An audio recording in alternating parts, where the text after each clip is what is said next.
एकदम सॉफ्ट मुंह में घुल जाने वाले रसगुल्ले बनकर तैयार हो गए हैं। तो फ्रेंड्स, आज मैं आपके साथ शेयर करूंगी ऐसे ही सॉफ्ट, नरम और एकदम टेस्टी रसगुल्ले जिन्हें मैंने सीमा पाउडर से बनाया है। ये रसगुल्ले खाने में बहुत ही स्वादिष्ट लगते हैं। आप जान ही नहीं पाएंगे कि ये सीमा पाउडर से बनकर तैयार हुआ है, और साथ ही एकदम परफेक्ट मेजरमेंट के साथ आपको ये रेसिपी मैं बताऊंगी। तो फ्रेंड्स नमस्कार, चलिए स्टार्ट करते हैं अपनी रेसिपी। इसके लिए मैंने लिया है सबसे पहले 1 ग्लास दूध। आप चाहे तो इसको स्किप भी कर सकते हैं, डायरेक्ट बना सकते हैं। तो मैंने 1 ग्लास दूध लिया है और घर में ही इंस्टेंट मावा बनाकर तैयार कर रही हूँ। तो दूध को एकदम अच्छे से पका लिया है, मीडियम फ्लेम पर चलाते चलाते पका लिया और ये खोया बनकर तैयार हो गया। आप देख सकते हैं बहुत ही इंस्टेंट 10 मिनट में ये खोया बनकर तैयार हो गया। अगर आप चाहें तो इसे स्किप भी कर सकते हैं। इसके बाद नेक्स्ट स्टेप करना ये है कि आप लीजिए 250 ग्राम, मैंने नाप के मेजरमेंट में 250 ग्राम सीमा पाउडर लिया है। आप इसे एक छन्नी में डालिए और अच्छे से इसे छान लीजिए, जिसमें कि लम्स वगैरह जो भी हैं, गुलथी सब निकल जाएंगी और हमारे एकदम सॉफ्ट पाउडर निकल आएगा। आप देखिए पाउडर कितना सॉफ्ट है, सारे लम्स चले गए हैं। अब इसमें डाल देते हैं हम लोग जो मैंने घर में मावा बना के तैयार किया था। अगर आप चाहें तो ऐसे भी बना सकते हैं, लेकिन अगर आप इसमें थोड़ा सा मावा ऐड कर देंगे तो रसगुल्ले बहुत ही टेस्टी और स्वादिष्ट बनकर तैयार होंगे। सॉफ्टनेस बहुत ज़्यादा रहेगी, एकदम सेम हलवाई स्टाइल हमारे रसगुल्ले बनकर तैयार होंगे। तो लीजिए, मैंने इसमें मावा मिला दिया है। अब इसे आप अच्छे से मैश कर कर गूँथ लीजिएगा, जैसे कि मैं कर रही हूँ। आप इसी अकॉर्डिंग रेसिपी को फॉलो करिएगा। मेरा बिलीव है कि आप एकदम परफेक्ट सॉफ्ट हलवाई जैसे रसगुल्ले बनाकर तैयार करेंगे। जो फ्रेशनर हैं, कभी नहीं जिसने बनाया है वो भी इसको बहुत अच्छे से बनाएगा। और अच्छे से चला चला कर इसको सॉफ्ट डो लगा लीजिए। साथ में डाल दीजिए उसी मेज़रमेंट में 1 कप दूध। दूध कच्चा या पका हुआ आप ले सकते हैं। दूध को ठंडा लीजिएगा, गर्म दूध मत लीजिएगा। ठंडा दूध मैंने सान लिया है। अच्छे से सॉफ्ट डो लगाना है, खूब मुलायम मुलायम। आप इसको जितना ही अच्छा डो लगाएंगे उतने ही सॉफ्ट परफेक्ट रसगुल्ले हमारे बनकर तैयार होंगे। तो लीजिए, खूब अच्छे से मैंने दबा दबा कर इसे आटे को गूँथ लिया है। जैसे हम रोटी का आटा गूँथते हैं उससे थोड़ा सा मुलायम ही रखना है और चला चला कर खूब बढ़िया से दबा दबा कर इसे गूँथ लेना है। तो लीजिए, आटा गूँथ कर हमारा तैयार हो गया है सीमा पाउडर का। अब इसे हम रेस्ट करने के लिए 10 मिनट तक रख लेते हैं। तो अब बना लेते हैं चाशनी। तो चाशनी बनाने के लिए मैंने एक भगोना लिया है, उसमें लिया है 250 ग्राम पानी। आप पानी को यूँ समझिए कि 1 ग्लास पानी लेना है। बहुत ज़्यादा चाशनी को हमें नहीं पकाना है। उसमें हम डाल देंगे, जितना पानी रहेगा उतनी ही आप चीनी डाल दीजिएगा। तो आप कहेंगे कि प्रिया इतनी ज़्यादा चीनी क्यों? तो चीनी हमारी मेल्ट हो जाएगी और हमें चाशनी को बहुत ज़्यादा गाढ़ा नहीं रखना है। तो लीजिए, मीडियम फ्लेम पर इसको अच्छे से पका लेते हैं और साथ में डाल देते हैं 2 कुटी हुई इलायची।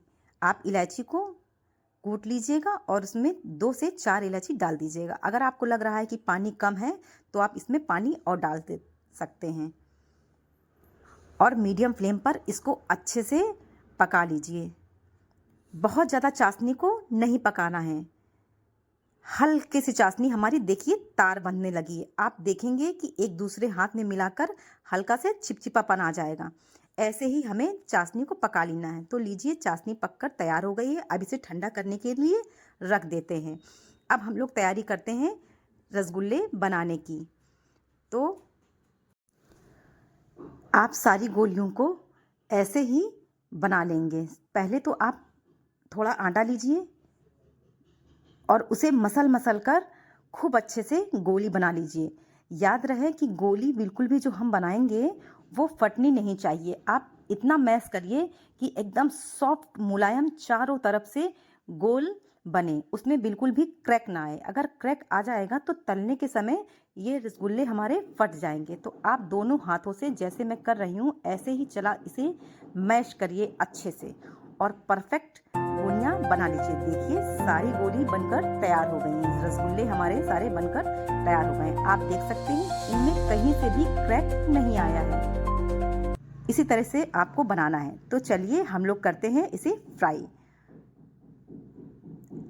मैंने ज़्यादा लिया है क्योंकि मेरी हैबिट है। अगर आप चाहें तो 2-4 ऐसे करके भी इसको फ्राई कर सकते हैं। अगर आपको लग रहा है कि मैं इसे बनाऊंगी और ये ख़राब हो जाएंगे तो आप इसे 4-4 करके एक बार में निकाल सकते हैं। मैंने ज़्यादा डाला है तो आप इसे मीडियम फ्लेम पर पकाइएगा। फ्लेम को आप बहुत तेज़ नहीं करेंगे। अगर आप फ्लेम को तेज़ करेंगे तो ये ऊपर से एकदम जल जाएंगे, अंदर से कच्चे से रहेंगे। तो आप इसे मीडियम फ्लेम पर बढ़िया सा पका लीजिए। ऐसे ही ऊपर नीचे कर कर आप चारों तरफ से इसे पका लेंगे। तो देखिए एकदम परफेक्ट सॉफ्ट स्पंजी ये हमारे रसगुल्ले फ्राई हो गए हैं। इसी तरह से आप सारे रसगुल्लों को छानकर बाहर रख दीजिए। आप देख सकते हैं कहीं से भी इसमें क्रैक नहीं आया है, एकदम परफेक्ट बनकर तैयार हुए हैं। जैसे कि हम लोग स्वीट हाउस वगैरह में खाते हैं, होटलों में मिलते हैं, एकदम सेम टू सेम वैसे ही बनकर तैयार हुए हैं। कहीं से भी क्रैक नहीं है और सारे रसगुल्ले हमारे बनकर परफेक्ट तैयार हो गए हैं। अब इन्हें 2 मिनट तक ठंडा करने के बाद चाशनी में डाल देते हैं। चाशनी हमारी ठंडी हो गई है और आप देख सकते हैं इसमें कितना चिपचिपापन है। थोड़ा सा हल्का से चिपचिप है, बहुत ज़्यादा चाशनी हमारी नहीं है। आप चाहे तो ज़्यादा चाशनी बना सकते हैं, मैंने कम बनाया है। तो अब इन रसगुल्लों को चाशनी में डाल देते हैं और हल्के हाथों से ऊपर नीचे कर कर इसको एडजस्ट कर देते हैं। देखिए जब आप चाशनी में इसे डालकर 10 मिनट तक रख देंगे तो बहुत ही स्वादिष्ट माउथ वाटरिंग रसगुल्ले बनकर तैयार हो जाएंगे और चाशनी एकदम अंदर तक एब्जॉर्ब हो जाएगी। देखिए 10 मिनट हो गए हैं, चाशनी एकदम अंदर तक एब्जॉर्ब हो गई है।